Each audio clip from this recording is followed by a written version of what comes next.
فلاں صاحب تقریر کر رہے، اتنے جلالی میں آ گئے ہو کہ فلاں صاحب ان کی تعریف کرتے ہیں۔ بھائی جلالی کی تعریف ہو رہا ہے، لیکن اللہ پاک نے کبھی کہیں نہیں فرمایا کہ جلالی انداز میں آپ دین کی دعوت دیں، لوگوں کو اپنی طرف بلائیں، اس سے بھٹکے گا۔ اور کہ واٹ اسلام ٹیچز، جو اننون ہوتے ہیں نا وہ سوچے گا، جو ان کے بڑے بڑے رہنما ہوتے ہیں نا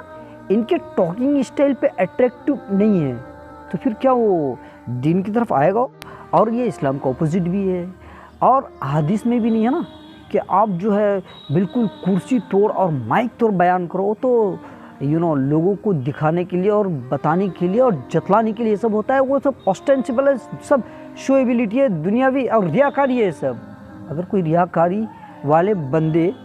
بیان بھی کرے اور ٹاپک بھی ان کو ریاکاری والے دیا جائے نا تو بولتا ہے اللہ ریاکاری سے تو ہماری حفاظت عطا فرما۔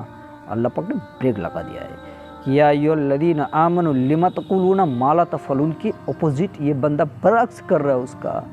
تو ہمیں چاہیے کہ ہم دنیا میں اگر جئیں نا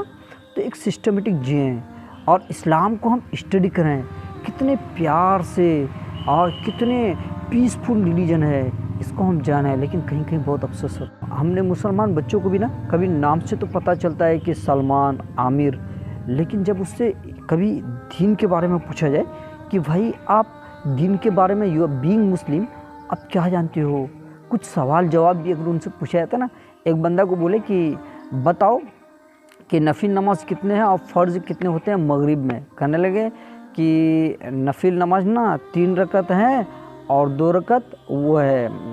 نفل نماز 3 رکعت ہے اور 2 رکعت فرض ہے اور دیگر وغیرہ وغیرہ۔ تو بیچارے کو پتہ نہیں ہے اور کوشش بھی نہیں کرتے۔ تو ہمیں دین کے بارے میں اسٹڈی کرنا چاہیے۔ آج کل زیادہ تر نوجوانوں میں کیا ہوتا ہے کہ وہ موبائلوں میں تقریر تو سن لیتے ہیں لیکن کبھی تقریر کی کتابوں کا مطالعہ نہیں کرتے، یہ بھی ایک غلط بات ہے، کیونکہ جب ہم تقریر کو مطالعہ کریں گے، جب ہم پڑھیں گے نا وہ ڈائریکٹ اثر کرے گا دل میں کہ ریئلی واٹ اللہ رسول صلی اللہ علیہ وسلم سیز ان حدیث اینڈ واٹس دا حدیث، دین ول کم ٹو نو، تو ایک انٹرنل خوشی محسوس ہوگی۔ لیکن ہم نے فلاں بندہ نے کہا اس کو آگے شیئر کرو اور فلاں بندہ نے یہ کہا اس کو ادھر شیئر کر دو، تو اس سے ہم شیئر باز بن جاتی ہے پھر۔ لیکن ہم حدیث کو اور قرآن کو سمجھنے کے لیے ہم پہلے علماء سے دوستی کریں، ہے نا، کانٹیکٹ کریں، اور کتابوں کا مطالعہ ہم زیادہ اسٹڈی، بکس کو زیادہ اسٹڈی کریں، سو دیٹ ہمیں پتہ تو چلے کہ واٹ اسلامس ٹیچنگ، اسلام کا شکشا کیا ہے، اسلام کی ٹیچنگ کیا ہے، اس کا اسٹائلش کیا ہے۔ ہاں یہ ہے کہ اگر ہم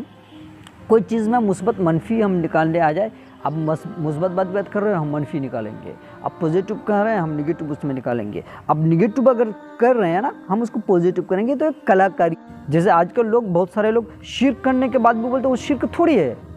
وہ تو تعظیمی سجدے ہیں، لیکن اللہ نے کہیں نہیں کہا تعظیمی سجدے، سجدہ مطلب سجدہ، آپ سر کو جھکاؤ نہیں کسی کے سامنے، اٹ ہینس ٹو بی اے مشرک، تو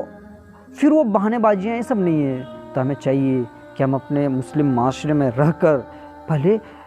ہم اسلام جس کو ہم مانتے ہیں نا، جس دھرم کو ہم مانتے ہیں اس دھرم کے بارے میں ہم جانیں، اور یہ ضروری بھی ہے نا۔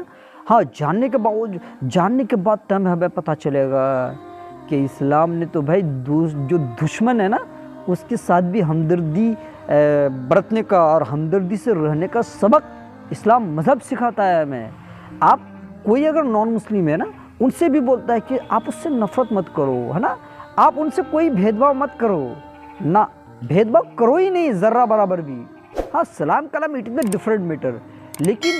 انسان ہونے کے ناطے ہم بھید بھاؤ نہیں کر سکتے، یہ اسلام کا ٹیچنگ ہے تو جسے ہمیں پھیلانا ہے سو دیٹ لوگ جانیں گے۔ تو جب ہم کتابوں کا اسٹڈی کریں گے، آج کہیں دیکھتے ہیں آپ لوگ نوجوان لوگ قرآن مجید کی تلاوت کرتے ہیں، بہت کا مختصر نظر ہی نہیں آتا ہے۔ تو ہمیں چاہیے کہ ہم دین سے دور نہ رہیں، دین کو اپنے اندر سمائیں تب جا کر